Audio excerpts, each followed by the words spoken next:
Sir இப்ப 2017ல ஒரு தீர்ப்பு தர்றாங்க யஷ்வந்த்க்கு. இப்ப அவரு விடுதலை ஆயிடுறாரு. தீர்ப்பு தந்து குற்றவாளி அப்படின்னு நிரூபணமானவரு இப்ப எப்படி விடுதலை ஆகுறாரு? இப்ப நம்ம பொதுமக்கள் பார்வையில இருந்து பார்க்கும்போது நீதிமன்றத்திலேயே 2 நிலைப்பாடு இருக்குதா அப்படிங்கறதுதான் சார் கேள்வி.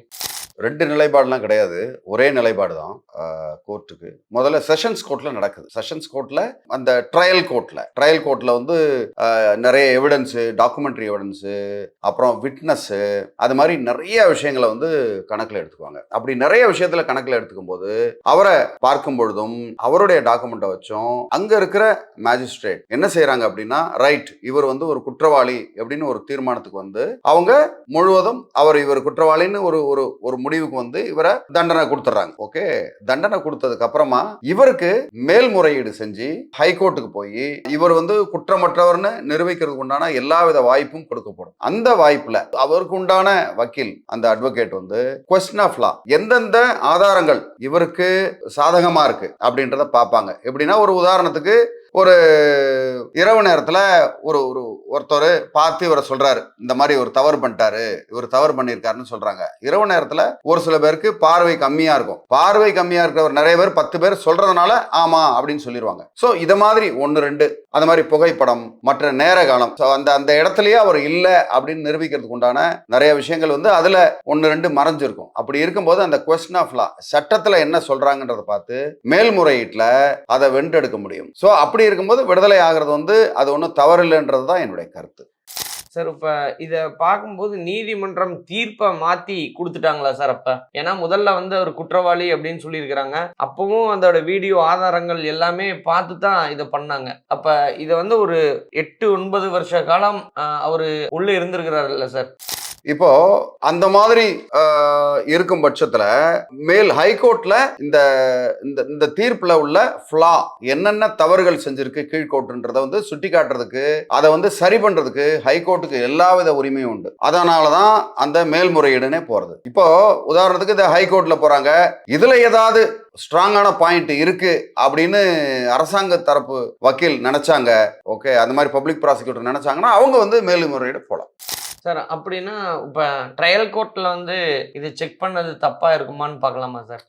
அதாவது செக் பண்ணது தப்பு சரின்றதுக்கு இல்ல, எப்போதுமே எல்லாமே அந்த ஹியூமன் எரருக்கு உட்பட்டது தான். எல்லாத்துலயும் பர்ஃபெக்ட் அப்படின்னு நம்ம எதையுமே எடுத்துக்க முடியாது. 100% பெரும்பான்மையா தான் நம்ம எடுத்துக்க முடியும். பர்ஃபெக்ட் அப்படின்றது 100% பர்ஃபெக்ட்னு எதுவுமே உலகத்துல எதுவுமே கிடையாது. அப்படி இருக்கும்போது எந்த இடத்துல ஒரு சின்ன ஒரு சந்தேகம் இருந்தாலும் சந்தேகப்படும்படி இவர் இல்லாம போறதுக்கு வாய்ப்பு இருக்கு அப்படின்னு 2 விரல ஒரு விரல தொட்டு பண்றது கிடையாது இது. ஏன்னா ஒருத்தவர் அவரை திருத்துறதுக்கு தான் இந்த சட்டமே தவிர அவரு பழி வாங்குறதுக்கோ மற்றது கிடையாது. அப்படி இருக்கும் பொழுது சரி, ஓகே, இவருக்கு சந்தேகத்தின் அடிப்படையில தான் இவரை இந்த மாதிரி கீழ்கோர்ட்ல இவரை அரெஸ்ட் பண்ணிருக்காங்க, இவரை தண்டனை கொடுத்திருக்காங்க அப்படின்னு தீர்மானிச்சு ஹைகோர்ட் அவங்களை விடுதலை செய்யறதுக்கு உண்டான எல்லாவித அதிகாரமும் அவங்களுக்கு உண்டு. சார் இப்ப விடுதலை ஆயிட்டாரு, ஆனா விடுதலை ஆனதே ஃபைனலா இருக்குமா? யாராவது மேல்முறையீடு செஞ்சா மீண்டும் அவர் குற்றவாளி அப்படின்னு எடுத்துக்கப்படுமா? கண்டிப்பா அவர் அடுத்தது சுப்ரீம் கோர்ட்டு போவாங்க. பெரும்பான்மையா ஒரு சில பேர் ரைட் இதுன்னு சொல்லி அவங்க ஸ்கோப்ல பார்ப்பாங்க. பார்க்கும்பொழுது இவருக்கு சுப்ரீம் கோர்ட் போனா கண்டிப்பா தண்டனை கிடைக்கும்னு அந்த பப்ளிக் ப்ராசிக்யூட்டர் நினைச்சாங்க அப்படின்னா கண்டிப்பா சுப்ரீம் கோர்ட் போவாங்க. சுப்ரீம் கோர்ட்ல கண்டிப்பா இவருக்கு உண்டான தண்டனை தவறு பண்ணியிருந்தாங்கன்னு நிரூபிக்கப்பட்டால், அந்த இடத்துல அந்த கொஸ்டின் ஆஃப் லாலயே நிரூபிக்கப்பட்டா கண்டிப்பா அவருக்கு தண்டனை கொடுப்பாங்க. அப்படி இல்லை அப்படின்னா சுப்ரீம் கோர்ட்லயும் அவர் அக்யூட்டல் ஆகிறதுக்கு, அதாவது விடுதலை ஆகிறதுக்கு உண்டான வாய்ப்பு அதிகமாகவும் இருக்கும். சார் இப்ப இந்த கேஸை பொறுத்தவரையிலும் சமூக பார்வை வெர்சஸ் சட்ட பார்வை அப்படின்னு வரும்போது நீங்க சொன்னது எல்லாமே சட்ட பார்வை ரீதியானது. ஆனா சமூக பார்வையில எல்லா மக்களுக்கும் ஒரு ஏக்கம் இருக்குது. ஒரு குற்றவாளி தப்பிக்கப்பட்டாரோ, ஒரு சமுதாயத்துல ஒரு குழந்தை இப்படி அபகரிக்கப்பட்டப்ப இது இவர் நிரபராதின்னு வந்தது அப்படின்னு சொல்றாங்க. இதை நீங்க எப்படி பாக்குறீங்க சார்? பொதுவாக சமூகத்தின் பார்வையில் இப்போ பொதுமக்கள் நீங்க பாத்தீங்கன்னா பொதுமக்களுக்கு சமூகத்துல 1008 பார்வை இருக்கும். ஓகே, நான் சிறு வயதில் இருக்கும்போது இந்திய ராணுவத்தையே விமர்சனம் பண்ணுவாங்க. பாருங்க, இதே பாகிஸ்தான்லனா ஒரு புரட்சி வருது பாருங்க, அவங்க பெருசா வருவாங்க, இவங்க பெருசா வருவாங்க, நம்ம நாட்டிலாம் அந்த மாதிரி புரட்சி வராது, புரட்சி இது பண்ண முடியாது, செய்ய முடியாது. அப்படிலாம் தேவையில்லை. எது நியாயமோ, எது சட்ட ரீதியா இருக்கோ அதன்படி நம்ம போகலாம் அப்படின்றதான் என்னுடைய இந்த இடத்துல கருத்து. ஓகே, சப்போஸ் இதே ஆள் நம்ம கண்ணால் காண்பதும் போய் பொய், காதால் கேட்பதும் பொய், தீர விசாரிப்பதே மெய்ன்றது வந்து நம்ம பழைய காலத்துல சொல்லியிருக்காங்க. சட்டம் இல்லைன்னா கூட அதுதான் வந்து உண்மையானதா இருக்கும். தீர விசாரிக்கிறதுன்றது என்ன? சோ நம்ம கண்ணால பாக்குறாங்க, பல நேரங்கள்ல கண்ணால பாக்குறதே வந்து தவறா சித்தரிக்கப்படலாம். ஓகே, அதனால சமூகத்தின் பார்வை என்ன சொல்லுவாங்க, அந்த மாதிரி ஒரு ஆளை அங்கேயே அடிச்சு கொண்டுறணும்னு சொல்லுவாங்க. அது தப்பு. ஓகே, சட்டத்தின் பார்வைன்றது வந்து அதை தீர விசாரிக்கிறதுன்றது தான். சோ சமூகத்தின் பார்வையும் சட்டத்தின் பார்வையும் இதான் வித்தியாசம் என்ன பொறுத்த வரைக்கும். எப்படின்னா சமூகத்தின் பார்வை இந்த மாதிரி தவறு பண்ணா இந்த கையை வச்சு தவறு பண்ணாங்கன்னா அந்த கையை வெட்டிரு அப்படின்றத சமூகம் சொல்லும். ஓகே, பெரும்பான்மையா. ஆனா அது வந்து தவறுன்றது தான் இந்த இடத்துல என்னுடைய கருத்து. சட்டத்தின் பார்வையே சரியானது. சார், அப்ப நீங்க சொல்றபடி பார்த்தா 2017 அவர் ஒரு குற்றவாளி, குப்ப நிரபராதி. இதை வந்து எல்லாரும் எடுத்துக்கணும் அப்படின்னு நினைக்கிறீங்களா? கண்டிப்பா நீதிமன்றம் சொல்றதான இறுதி தீர்வாகுது. அவரு சப்போசிங் அவர் குற்றம் உள்ளவர் அப்படின்னா இவங்க புத்திசாலியா இருந்தா கண்டிப்பா புத்திசாலியாவும் அதுக்கேற்ற ஆதாரங்களும் கரெக்டா இருந்தது அப்படின்னா அரசு தரப்புல கண்டிப்பா அதை வென்றெடுப்பாங்க.